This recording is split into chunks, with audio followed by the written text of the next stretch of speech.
Hello everyone, welcome back to my channel hope classes by Assam. तो आज हम class 10 के साइंस के फिजिक्स में एक चैप्टर है जो कि मानव नेत्र तथा रंग बिरंगा संसार से रिलेटेड है। उसका पार्ट 1 का 22 क्वेश्चन को करने वाले जो कि ऑब्जेक्टिव टाइप है। ये आपके लिए बहुत ही हेल्पफुल रहेगा। चलिए लेट ना करते हुए हम आगे बढ़ते हैं क्वेश्चन की तरफ। तो पहला क्वेश्चन है हमारा क्वेश्चन मिल गया है, हमारे सामने आ चुका है स्क्रीन के सामने। तो पहला क्वेश्चन है हमारा, सामान्य आँख के लिए स्पष्ट दृष्टि की न्यूनतम दूरी क्या होती है? तो इसका उत्तर हो जाएगा, स्पष्ट दृष्टि की न्यूनतम दूरी का मान लगभग 25 सेंटीमीटर होता है। ये जो है ना, ये क्वेश्चन इंपॉर्टेंट है बहुत ही ज़्यादा, क्योंकि ये एक इजी क्वेश्चन भी है और इसे जैक बोर्ड में बहुत बार पूछा गया है। यहाँ तो 2019 लिखा हुआ है, लेकिन बहुत बार ही पूछा जा चुका है। दूसरा क्वेश्चन की ओर आगे बढ़ते हैं। मानव नेत्र के उस भाग का नाम लिखिए जिस पर किसी वस्तु का प्रतिबिंब बनता है। मतलब इसमें आपको कह रहा है कि मानव नेत्र का उस भाग का नाम लिखिए जिस पर क्या होता है, कोई भी चीज़ों को हम देखते हैं तो उसका प्रतिबिंब वहाँ पर बनता है, तो उसका नाम हो गया रेटिना। रेटिना हो गया।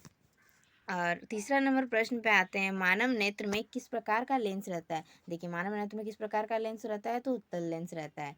4 नंबर प्रश्न है हमारा, निकट दृष्टि दोष का कोई व्यक्ति 1.2 मीटर से अधिक दूरी पर रखी वस्तुओं को सुस्पष्ट नहीं देख पाता है। इस दोष को दूर करने के लिए प्रयुक्त संशोधन लेंस किस प्रकार का होना चाहिए? तो इसका राइट आंसर हो जाएगा अवतल लेंस होना चाहिए। क्या होना चाहिए? अवतल लेंस।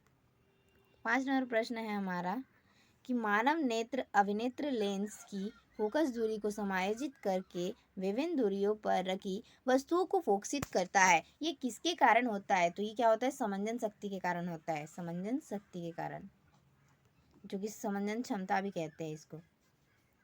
6 नंबर प्रश्न पे आते हैं हम, स्पष्ट दृष्टि की न्यूनतम दूरी का मान होता है तो 25 सेंटीमीटर, जैसे मैंने ऊपर में बताया अभी। 7 नंबर प्रश्न पे आता है, कक्षा की अंतिम पंक्ति में बैठा छात्र बोर्ड पर लिखी गई विषय वस्तु को नहीं पढ़ सकता। वह छात्र किस दृष्टि से पीड़ित है? तो ये क्या है? निकट दृष्टि दोष से पीड़ित है।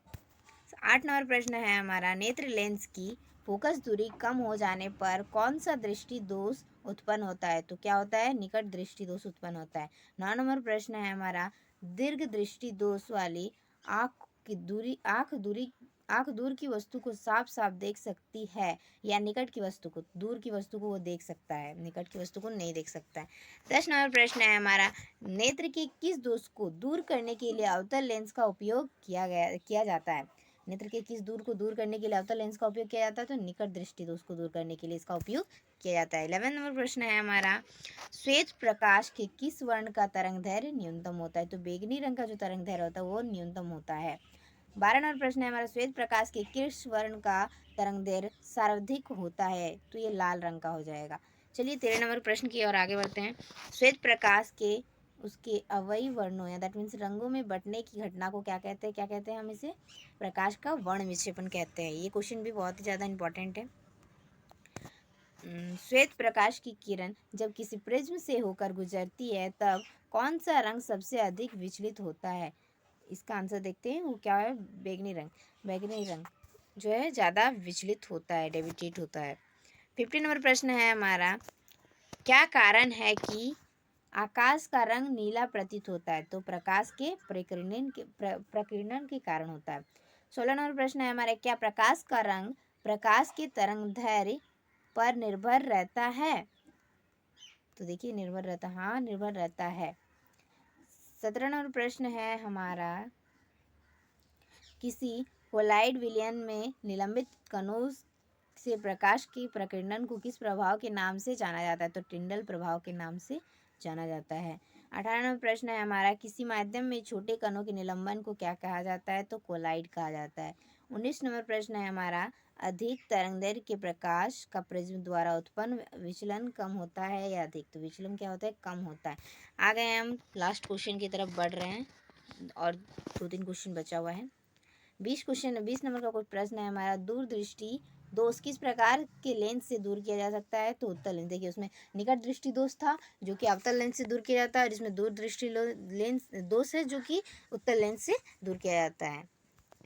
21 नंबर प्रश्न है हमारा, निकट दृष्टि दोष को किस प्रकार की लेंस के द्वारा दूर किया जाता है। देखिए हमने बताया कि दूर दृष्टि दोष को उत्तल लेंस के द्वारा दूर किया जाता है और निकट को किससे, अवतल लेंस के द्वारा। लास्ट क्वेश्चन है हमारा, परितारिका कहाँ होती है। तो परितारिका कहाँ होती है, कॉर्निया के पीछे।